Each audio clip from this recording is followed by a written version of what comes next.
হলদিবাড়ির নারী টোটো চালাতেও পারি। টোটো চালাতে চালাতে আজকে হচ্ছে আমি চলে যাচ্ছি ক্লায়েন্টের বাড়ি। আজকে আমি নিজে টোটো চালিয়ে চলে যাচ্ছি হচ্ছে ক্লায়েন্টের বাড়ি।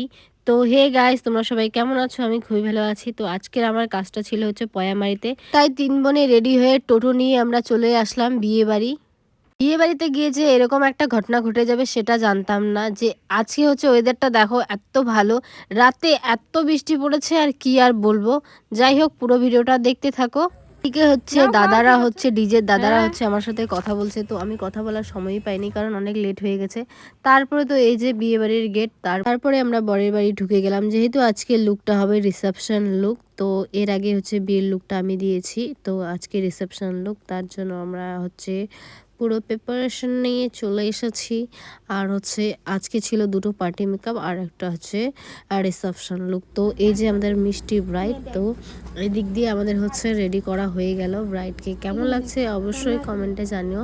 তারপরে পরপর তোমাদের হচ্ছে পার্টি মেকআপগুলো শেয়ার করবো আর রিভিউগুলো শোনাবো। বলো দিদি ভাই, সেটা কেমন লাগলো আমার কাছে? খুব ভালো। Thank you so much.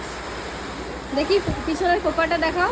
ঘোরো ঘোরো ঘোরো, একদমই ঘোরো, একদম ঘোরো পিছনের কোপাটাই। আমার কাছে সেজে তোমার কেমন লাগলো? খুব ভালো। থ্যাংক ইউ, ভালো লাগছে। সামনে সাজায় রাজায় বৃষ্টি যেহেতু পড়তেছে, আমরা শুয়ে আছি দুজনে। এই রুমের সবাই একদম। চলো তাহলে বলি যে বিয়ে বাড়িতে আমাদের সাথে হচ্ছে কি কাণ্ড হয়ে গেছে সেটা তোমাদের বলি।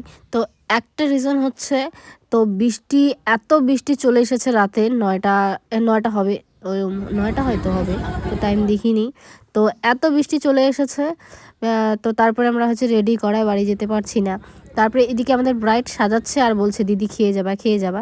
তারপরে হচ্ছে সবাই বলেছে, মানে ছেলেদের বাড়ির থেকেও বলেছে সবাই খেয়ে যেতে।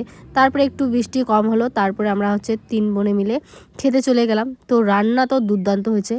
তো রেসিপিতে কী কী ছিল আমি সেটা তোমাদেরকে বলছি, চলো। তাহলে হচ্ছে প্রথমে তো সালাড চলে আসলো, ডাল, তারপরে হচ্ছে পটল চিংড়ি, তারপরে চলে আসলো মাটন, তারপরে চলে এসেছে হচ্ছে ফ্রাইড রাইস, তারপরে মাটন চলে এসেছে। তো অনেক কিছুই আইটেম ছিল, আমি হয়তো অনেক কিছু ভুলে গেছি। তো লাস্টে যেটা ছিল আর কি, এটা হচ্ছে আমের চাটনি। আমার এত ভালো লেগেছে, তো আমি হচ্ছে আরও হচ্ছে চেয়ে খেয়েছি। তো আরেকবার আমি বলছি দাদা আমাকে একটা হচ্ছে আম দিয়ে দাও। তারপরে তো খেয়ে দিয়ে আমরা ব্যাগ নিয়ে বের হয়ে গেলাম। তো খাওয়ার ওখানে ঘটনা কি হচ্ছে, আমরা খেতে বসে আর উপর থেকে পুরো খাওয়ার থালে একদম আমাদের জল পড়ে গেছে। তখন আমাদের সব খাওয়া হয়ে গেছে, শুধু চাটনি মিষ্টি দই দিয়েছে, তখনই এই ঘটনাটা ঘটে।